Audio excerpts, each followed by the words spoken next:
ఉమ్మడి పశ్చిమ గోదావరి జిల్లా ఉపాధ్యక్షులు జనసేన నాయకులు ఎల్లా శ్రీనివాస గారిని వేదిక మీద రావాల్సిందిగా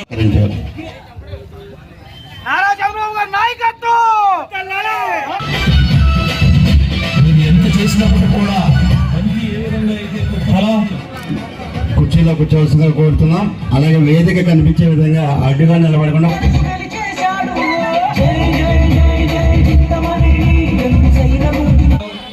గౌరవనీయులు అందరికీ నా హృదయపూర్వక ధన్యవాదాలు తెలుపుకుంటాను. నాకు పెద్దగా మీటింగ్లో మాట్లాడతాం రాదు, ఏదన్నా ఉంటే పని చేసుకుంటే వెళ్ళిపోవటమే వచ్చు. ఫస్ట్ టైం మీటింగ్లో మాట్లాడతాం. మేమంతా ఒకటే చెప్పదలుచుకున్నాం, మా యువతనందరినీ పవన్ కళ్యాణ్ గారు ఒక దిశానిర్దేశం చేస్తూ ఈ బీజేపీ తెలుగుదేశం జనసేన ఉమ్మడిగా కష్టపడి ఈ అరాచకమైన వైసీపీ పాలనని తరిమి కొట్టడానికి మా అందరికి దిశానిర్దేశం చేశారు. మేము ఇంకా ఎటువంటి ఆలోచన లేకుండా, ఎటువంటి మనసులో దురుద్దేశం లేకుండా ఇంతకు ముందు ఎన్నో జరిగినాయి, అవన్నీ తీసి మేము పక్కన పెట్టి మనస్ఫూర్తిగా చింతమనేని ప్రభాకర్ గారి అభ్యర్థిత్వాన్ని మేము శిరసా వహిస్తూ ఆయన భుజస్కంధాల మీద మోసి ఒకటే చెప్తున్నాం సార్, మా పెదవేగ మండల జన సైనికుల తరపు నుంచి మీరు ఒక్క అడుగు ముందుకెళ్తే మా నుంచి మేము 10 అడుగులు ముందుకేసి మిమ్మల్ని ఎక్కడికి మిమ్మల్ని పెదవేగ మండలంలోనే కనీసం 15 నుంచి 20 వేలు మెజారిటీ పెదవేగ మండలం నుంచి చూపించకపోతే, ఈ వైసీపీ పాలన గతి తెచ్చకపోతే ఈ రోజు చెప్తున్నా రాసి పెట్టుకోండి. మళ్ళీ జూన్ 4వ తారీఖు దీనికన్నా భారీగా విజయోత్సవాలు పెట్టుకుని ఈ అబ్బాయి చౌదరిని, ఈ ఎమ్మెల్యేని ఇంటికి పంపించి లండన్ టికెట్ వేసి ఇంటికి పంపించే బాధ్యత మా ఎమ్మెల్యే తీసుకుంటారని చెప్పి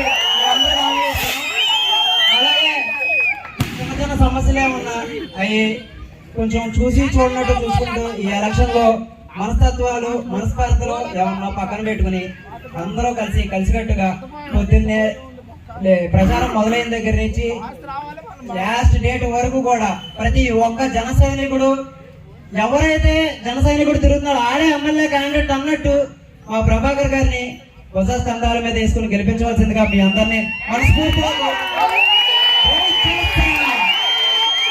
జై పవన్ కళ్యాణ్, జై చంద్రబాబు నాయుడు గారు ఆశలమని కోరుతున్నాం.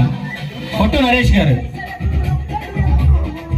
ఆయనకి జన సైనికులు పుష్పగుచ్చు కవగుంటలో ఇంత ఆహ్లాదకరమైన వాతావరణంలో ఇంత చక్కగా ఏర్పాటు చేసినటువంటి మా కవగుంట జనసేన నాయకులు మొదటి నుంచి కూడా పార్టీ పెట్టిన దగ్గర నుంచి పనిచేస్తున్నటువంటి పసుపులేటి భార్గవ్, అలాగే హర్ష, వాళ్ళందరి టీం కూడా ఎంతో కష్టపడి మరి భోజనాలతో కూడా ఏర్పాటు చేసి ఇక్కడ పెట్టారు వాళ్ళకి. అలాగే ఈ సభకు సభాధ్యక్షత వహిస్తున్నటువంటి మత్స్యకార వికాస విభాగం కొల్లేరు ప్రాంతం నుంచి చెందినటువంటి వ్యక్తి ఎంసీఏ చదివి సాఫ్ట్వేర్ ఉద్యోగం చేసుకుంటుంటే, కాదు మీలాంటి వాళ్ళ యువత కూడా రావాలని చెప్పేసి ఆయనకు కూడా వైస్ చైర్మన్ గా పవన్ కళ్యాణ్ నేరుగా మ్యాండేట్ ఇచ్చి మీరు మత్స్యకారుల సమస్యల మీద రాష్ట్ర వ్యాప్తంగా వినిపించాలని చెప్పేసి మాట్లాడుతున్న వ్యక్తి మోరు వెంకట నాగరాజు గారు ఈ సభ అధ్యక్షత వహిస్తున్నారు. ఆయనకి అలాగే ఇక్కడికి విచ్చేసినటువంటి రాఘవయ్య చౌదరి గారు మన ఎంపీ అభ్యర్థి, అసలు మన జనసేన పార్టీ నుంచి ఆయన ఎంపీగా బరిలో ఉన్నారు. అయితే పొత్తులో భాగంగా టీడీపీకి అది వెళ్ళింది. అలాగే ఆయన మన జిల్లాకి ఆర్గనైజింగ్ జిల్లా చైర్మన్ గా కూడా పనిచేస్తున్నారు. అలాగే సిరిపల్లి ప్రసాద్ గారు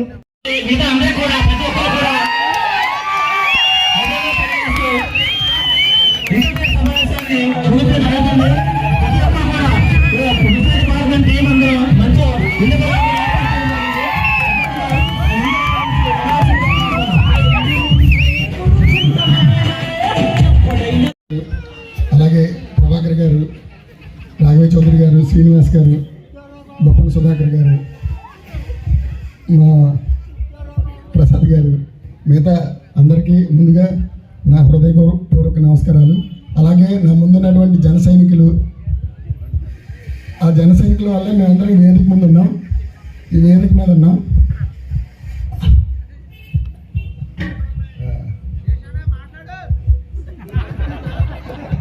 తప్ప మిగతా అన్ని నేర్పించారు. పని చేసుకుంటే వెళ్ళమన్నారు, అలా పని చేసుకుంటే వెళ్ళాం. మాటలు ఇప్పుడే నేర్చుకుంటా ఉన్నాం. అలాగే రాష్ట్ర ప్రయోజనాల కొరకు పవన్ కళ్యాణ్ గారు పొత్తు ఏర్పాటు చేయడం జరిగింది. ఆ పొత్తులో జనసేన, టీడీపీ, బీజేపీ కలిపి పోటీ చేయడం జరుగుతుంది. దాని ఉమ్మడి అభ్యర్థిగా మన చింతమనేని ప్రభాకర్ గారు పోటీ చేస్తున్నారు. ప్రభాకర్ గారిని అత్యధిక మెజార్టీతో మనందరం గెలిపించాలని కోరుకుంటున్నాను. అలాగే మండలవారీగా గ్రామంలోనూ మన జన సైనికులందరూ మన బాధ్యతగా తీసుకుని ఇక్కడ పవన్ కళ్యాణ్ గారు నిలబడ్డారని ఊహించుకుని ప్రభాకర్ గారిని కళ్యాణ్ గారి రూపంలో చూసుకుని గెలిపించాలని కోరుకుంటున్నాను. జనసేన పెదవేగి మండలం ఆత్మీయ సమావేశానికి అధ్యక్షత వహించినటువంటి నాగరాజుకి, ఈ నియోజకవర్గ జనసేన పార్టీ ఇన్ఛార్జ్ అయినటువంటి మిత్రుడు గుంజాపల్ నాయుడు గారికి, నారా శేషు గారికి, వేదిక మీద ఉన్నటువంటి సిరిపల్లి ప్రసాద్ గారికి, పెద్దలు జనసేన నాయకులు రాఘవయ్య చౌదరి గారికి, అదేవిధంగా మోరిచర్ల కృష్ణ గారికి, ముత్యాల రాజేష్ గారికి, తాతపూడి చందు గారికి, ఏళ్ల శ్రీనివాస్ గారికి, మోరు వెంకట నాగరాజు గారికి, సుధా గారికి, ముఖ్యంగా ఇక్కడ ఉన్నటువంటి గ్రామ పార్టీ అధ్యక్షులు తెలుగుదేశం గంగయ్య గారికి, తద్వారా ఈ సమాజంలో వాళ్ళ యొక్క గౌరవాన్ని పెంపొందించే విధంగా ప్రయత్నం చేస్తామని చెప్పి కూడా ఈ సందర్భంగా తెలియజేస్తా ఉన్నాం.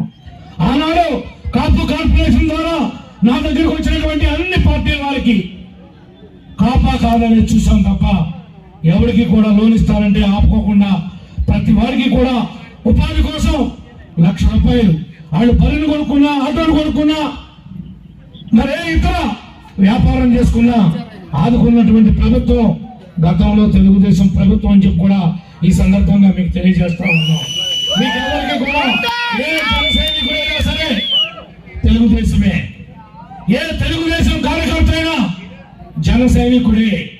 మనకి ఆడకి ఏ రకమైనటువంటి జెండాల్లో మార్పులు వచ్చేలో కానీ, సిద్ధాంతాల్లో కానీ, ప్రజలకు సాయం చేసే విషయంలో కానీ ఏ రకమైనటువంటి రాజీ లేని పోరాటం ప్రజల కోసం ఉభయం కలిసి ప్రయాణం చేస్తాం. వాళ్ళ యొక్క ఆశయాలు, వాళ్ళకు ఉన్నటువంటి ఆలోచనలు ఏమైతే వాళ్ళ తాలూకా ఉన్నటువంటి అవసరాలు ఉన్నాయో అవన్నీ కూడా నెరవేరుస్తామని చెప్పి కూడా ఈ సందర్భంగా తెలియజేస్తా ఉన్నాం. ఈనాడు ఎస్సీల కోసం 5వ తరగతి నుండి ఇంటర్మీడియట్ 2వ సంవత్సరం వరకు కూడా మరొక గురుకుల పాఠశాల, మరొక తరగతిని ఒక్క సెక్షన్ ఉంటే దాన్ని అన్నింటినీ కూడా డబల్ సెక్షన్ చేశా. నేను శాంక్షన్ ఇచ్చా, నేను జీవో తెచ్చా. ఈనాటికి ఒక్క ఇటుక రాయి పెట్టలేనటువంటి ఈ సన్యాసులు, ఈ దద్దమ్మలు మన ప్రభుత్వం అధికారంలోకి వచ్చి ఉంటే ఈనాడు కూచింపూడి కానీ, రామసింగవరం కానీ, పెద్దవయ్య కానీ, న్యాయంపల్లి కానీ, రాయనపాలెం కానీ, రాట్నాలకొండ కానీ, గార్లమడి కానీ, ఈనాడు కావగుంటలో కొంత ప్రాంతం కానీ, జగన్నాథపురం కానీ త్రాగునీరు, సాగునీరు ఇబ్బంది లేకోకుండా పోలవరం నుండి లిఫ్ట్ పెట్టి ఈ నాటికి నల్ల నీళ్లు నెత్తి మీద పెట్టి మిమ్మల్ని ఏ విధంగా చూడాలో, ఈ ప్రభుత్వం ఆదుకోవాలో ఆ విధంగా ఆదుకునేటువంటి అవకాశాన్ని మనం చేజారిపోయాం గతంలో. వీళ్ళు మేము వస్తే మేము పడుస్తా ఉన్నారు, మేమేదో ఎరగదీస్తా ఉన్నారు. ఏంటో ఎరగదీసిందని అడుగుతున్నా. బొమ్మలు పెట్టుకున్నారు, శిలాపలకాలు వేశారు. ఏంటంటున్నా మీరు చేసింది? మీరు ఏం చేశారని అడుగుతున్నా. ఈనాడు రైతాంగం పండించినటువంటి కనీసం ధాన్యాన్ని కూడా కొనలేని దౌర్భాగ్య పరిస్థితుల్లో మీరు ఈ నియోజకవర్గాలు కానీ రాష్ట్రాలు కానీ పరిపాలించాలని చెప్పి కూడా ఈ సందర్భంగా తెలియజేస్తా ఉన్నా. కనీసం గిట్టుబాటు ధర లేదు, కొనేవాడు లేరు, మార్కెటింగ్ వ్యవస్థ అంతా మూలపడిపోయింది. రైతు భరోసా కేంద్రాలను పెట్టారు. అవన్నీ కూడా రైతు దగా కేంద్రాలుగా మారిపోయినాయి. ఈనాడు ఏ రైతుని ఆదుకోలేదు. మన ప్రభుత్వం వస్తే వ్యవసాయం చేసేటువంటి ప్రతి కుటుంబానికి కూడా సంవత్సరానికి 20,000 రూపాయలు ఇచ్చి వీడు ఆడు అని లేకోకుండా ప్రతి వాడిని కూడా ఆదుకోబోతున్నామని చెప్పి కూడా ఈ సందర్భంగా మీకు తెలియజేసుకుంటూ, మరి నాకు ఈ అవకాశాన్ని కలగజేసినటువంటి కావగుంట జన సైనికులకి, తెలుగుదేశం పార్టీ వారికి, పెదవేగి మండలం వారికి, అదేవిధంగా జనసేన జిల్లా వ్యాప్తంగా వచ్చినటువంటి నాయకులకు, వేరే నియోజకవర్గాల నుంచి వచ్చినటువంటి నాయకులకు, ముఖ్యంగా నా మండలంలో ఉన్నటువంటి నా కుటుంబ సభ్యులందరికీ కూడా, రెండు పార్టీల వారికి కూడా చేతులెత్తి హృదయపూర్వకంగా నమస్కారాలు తెలియజేసుకుంటూ మరి మీ అందరి దగ్గర కూడా సెలవు తీసుకుంటున్నా. మరి అదేవిధంగా మీరందరూ కూడా ఎవరి సీట్లో వాళ్ళు కూర్చోండి. క్రమశిక్షణ కలిగినటువంటి పార్టీలు మనవి. భార్గవ వాళ్ళు మీ అందరికీ కూడా విందు ఏర్పాటు చేశారు. ఎవరైతే నిలబడి ఉన్నారో నిలబడిన వాళ్ళందరికీ భోజనం పెట్టిన తర్వాత కూర్చున్న వాళ్ళు లగవలసిందిగా మిమ్మల్ని రిక్వెస్ట్ చేస్తున్నా. మీరందరూ కూడా వెళ్ళి అక్కడే ఒకేసారి పడిపోతే ఏ ఒక్కరు కూడా పెట్టలేదు. మీరు అర్థం చేసుకుని నాయకులు, కార్యకర్తలు దీనికి సహకరించవలసిందిగా కోరుకుంటూ, మరో రకంగా మీరు భావించారు.